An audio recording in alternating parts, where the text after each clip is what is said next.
Welcome to the Defense and Aerospace Report podcast. I'm your host, Vago Muradian. Our podcast is brought to you by Bell. Since 1935, Bell has been redefining flight. Learn more about its pioneering spirit at bellflight.com. At a press conference yesterday at the Pentagon, Acting Navy Secretary Tom Modly, joined by the Chief of Naval Operations, Admiral Mike Gilday, announced his decision to relieve Captain Brett Crozier, the commanding officer of USS Theodore Roosevelt, of his command.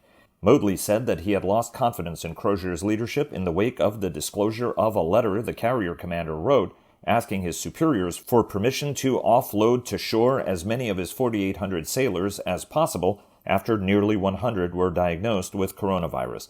The letter, which was made public in a San Francisco Chronicle story on Tuesday, prompted the Navy to approve the request.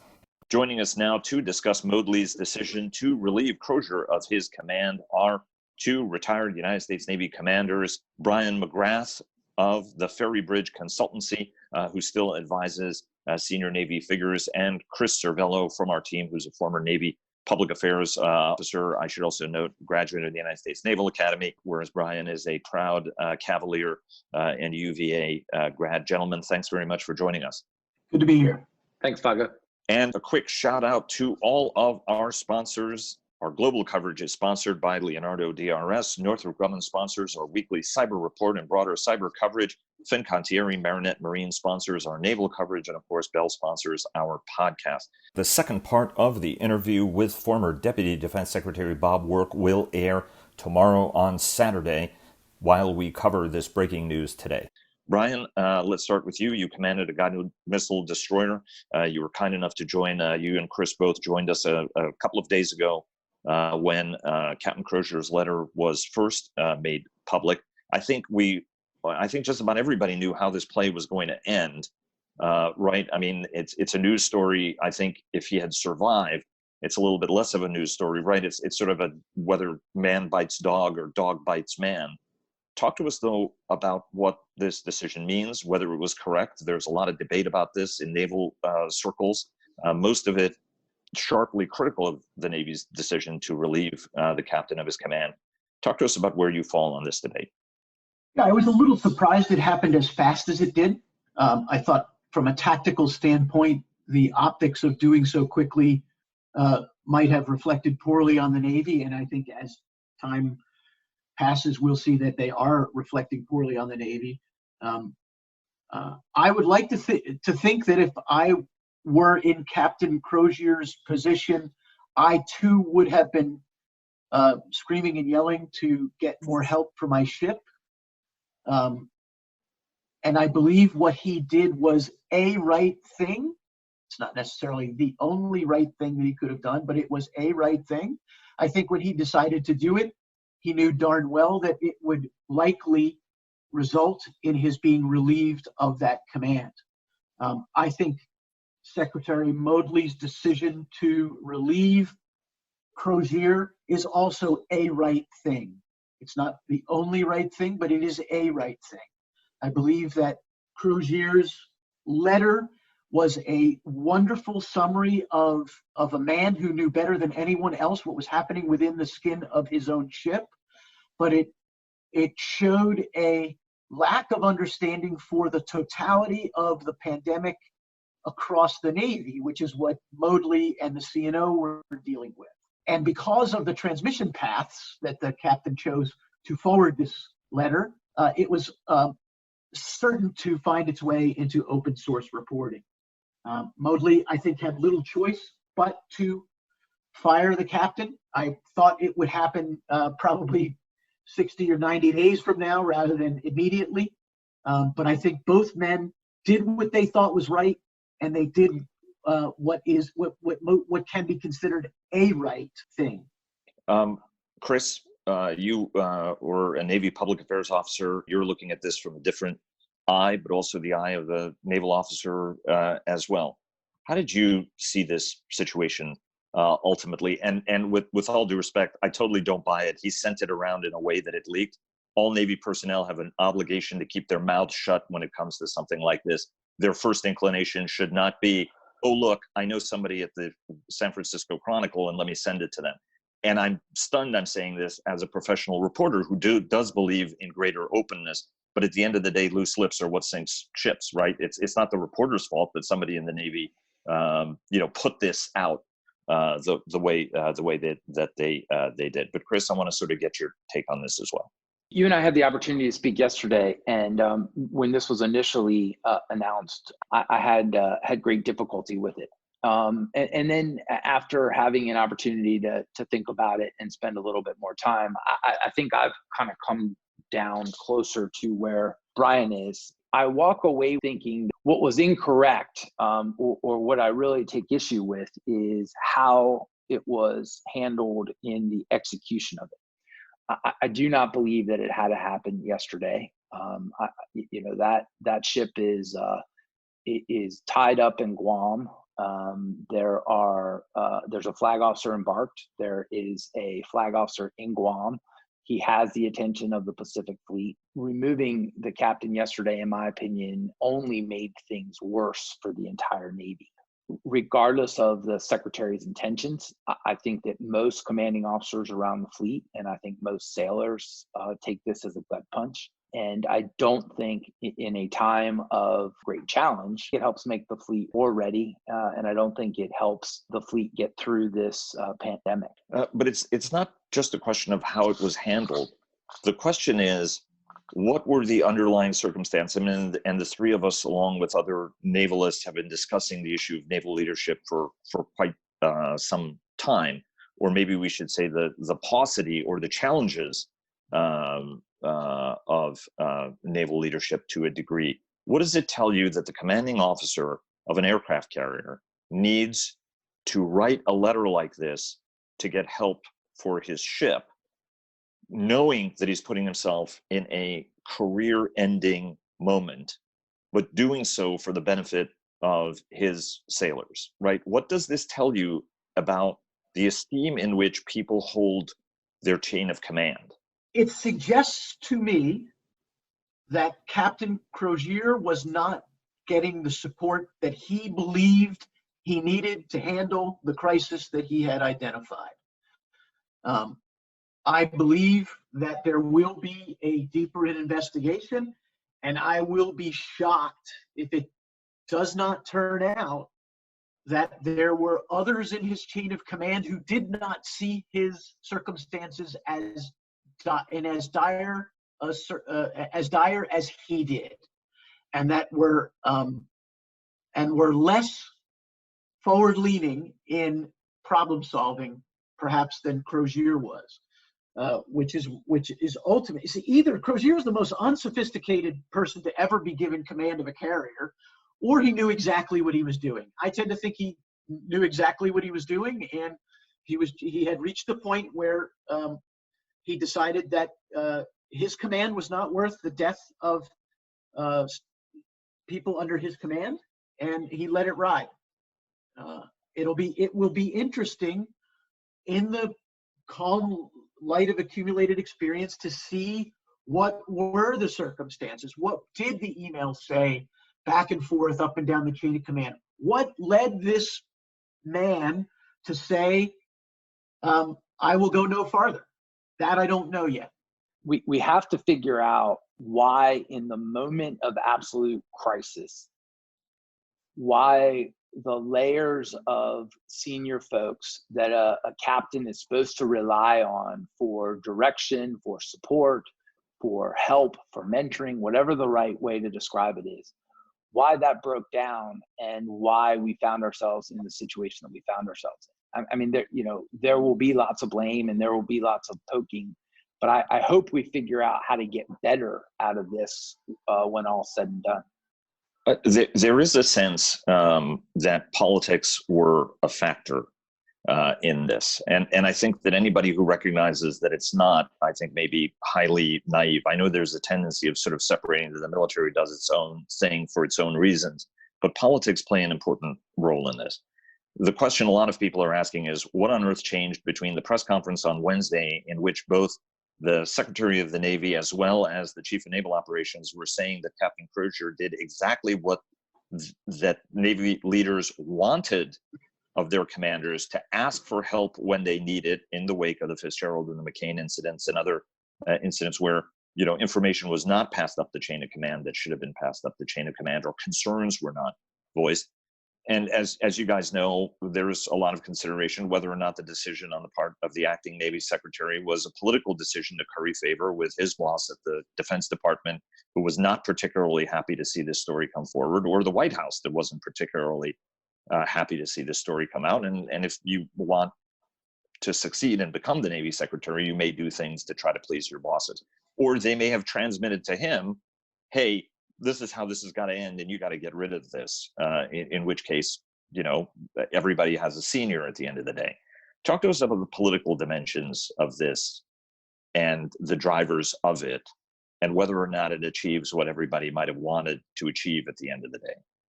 I think that politics is involved in virtually any bit of human relation.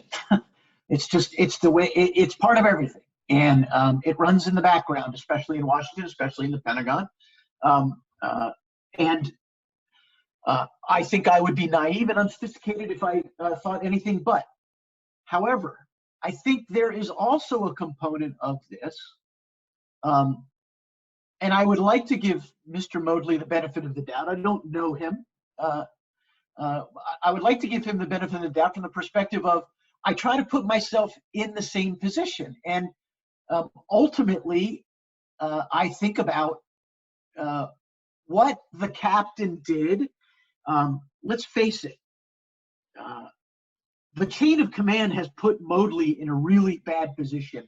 If in fact it turns out that they were soft pedaling Crozier, or telling him to go sit in his corner, or those sorts of things, because they left him with very little in the way of latitude. The organization cannot have commanding officers independently deciding that their unit is more important than the institutional interests of the Navy. Captain Crozier determined, because he was in the best position to do so, that he was in crisis, and he made the chain of command aware of that, and good things have happened. I believe he did that knowing that he would be fired or likely to be fired.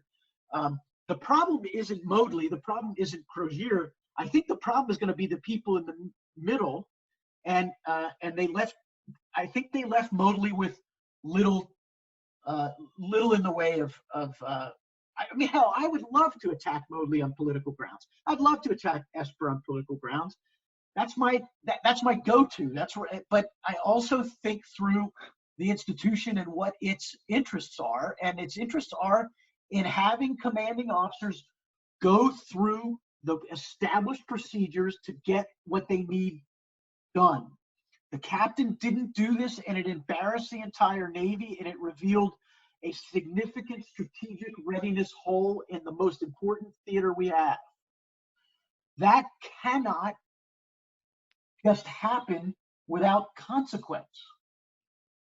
I think Crozier understood what those consequences were, and both sides did what they thought was right. Chris? Brian, I think you hit on something that we certainly should, it bears a foot stomp for this podcast, but at some point probably should come back to, and that's those middle rungs of the chain of command.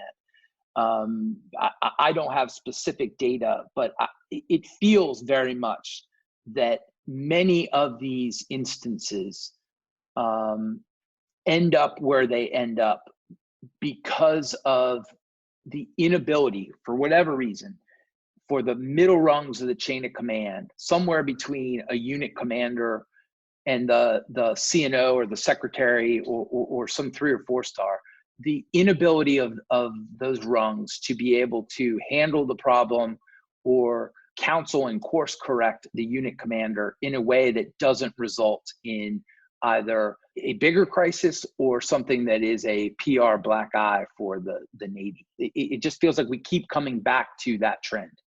Well, I mean, and to just to play off of that, right? I mean, here's, and Chris, I think you said it very well yesterday when we were speaking, right? I mean, here's a man that over the course of 10 years was an aviator. The guy started as a helicopter aviator. He became a fighter pilot. And over the course of the 10 years, you turned him into a nuclear engineer. You turned him into a first-rate surface warfare officer, ultimately, in his ability to drive a very difficult-to-drive ship, imbue them with carrier tactic, right? And then entrusted to them, he was Ronald Reagan's XO, had a very, very successful tour there, which is what led to this command tour. In between those two tours, commanded a ship of his own, and then came back to this, sort of proving his chops. Don't you think that at some point there should be somebody who can put an arm around the guy and be like, hey, you know what? I know you want to do this. Let's work with you. Because at the end of the day, guys, his letter is what drove the Navy to make a course change. The chief of naval operations said the letter was the causal reason they started to move people off the ship. Let's not forget, it achieved its aim. That was my concern then, and it still is now. I mean, I think to Brian's point, I mean, if Moodley's the guy that has to make the decision, then he probably doesn't have a lot of levers to pull, right? He probably pulls the primary lever that he has, and that's to relieve the commanding officer. But instinctively, it just feels like there were many other levers in between at those middle rungs of the chain of command that could have been pulled to the benefit of the sailors on TR, to the benefit of Crozier as a member of the team, and to the benefit of the reputation of the Navy. And I mean, I think that's what we, in this case and in others, that's what we need to dig into. Why are those levers not being pulled in a timely manner? By the way, I'm not trying to impugn anybody's reputation at the end of it. Tom Moodley has been very, very open to not just to us, but other reporters, and has, I think, always tried to communicate very openly and fairly. And I'm not trying to ascribe any motive to anything. But at the end of the day, Washington is, in the entire process, as we discussed, can become very political, whether to get jobs, whether to keep jobs. And there are some folks who do, things that they're not happy that they had to do in order to serve a higher purpose, right? To serve the Navy at a better level and to better prepare the nation for the threats it faces at the end of the day.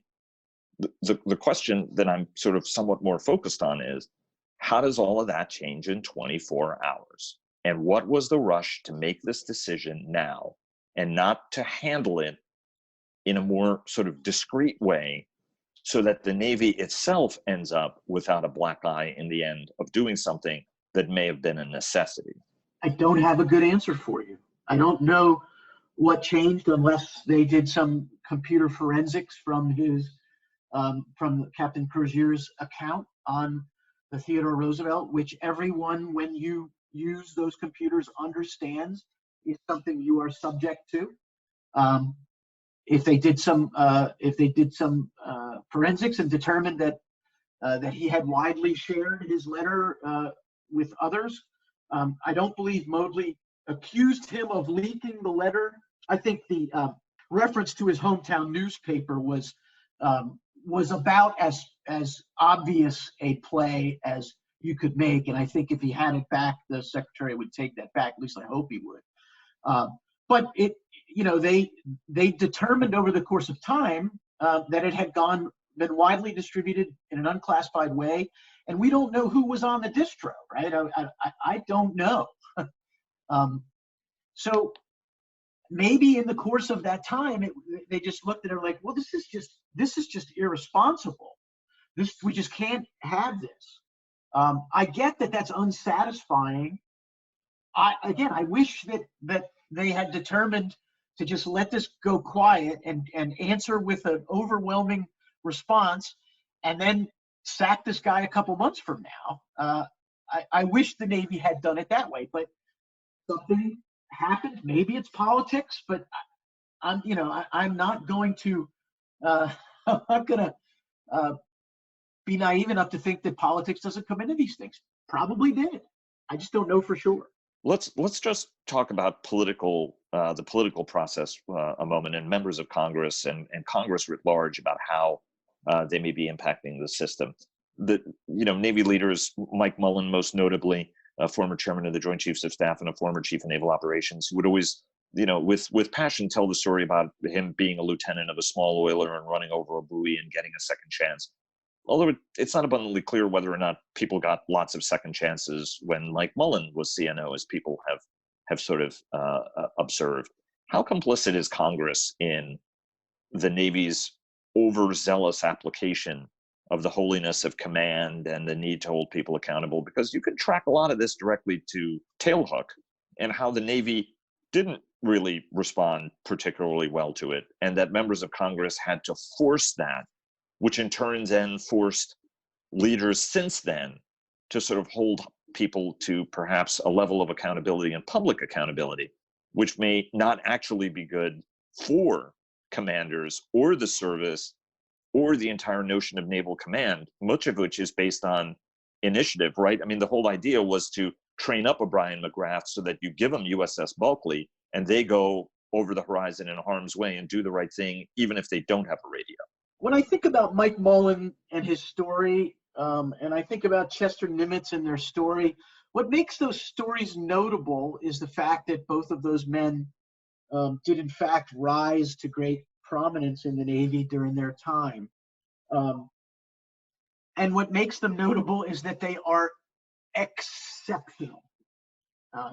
For every Mike Mullen and every Chester Nimitz, there are countless others who did not get the second chance. In my view, and this is not a popular view, I don't get a lot of people who agree with me, especially in younger generations. In my view, it's a good thing. It's a good thing because so much trust and confidence is placed in the commanding officer of a ship. It is a good thing for the institution that when people slip up, they are held accountable for it. Because I believe it sharpens the senses of everyone else in command. When you're in command and the guy down the pier trades paint with the oiler,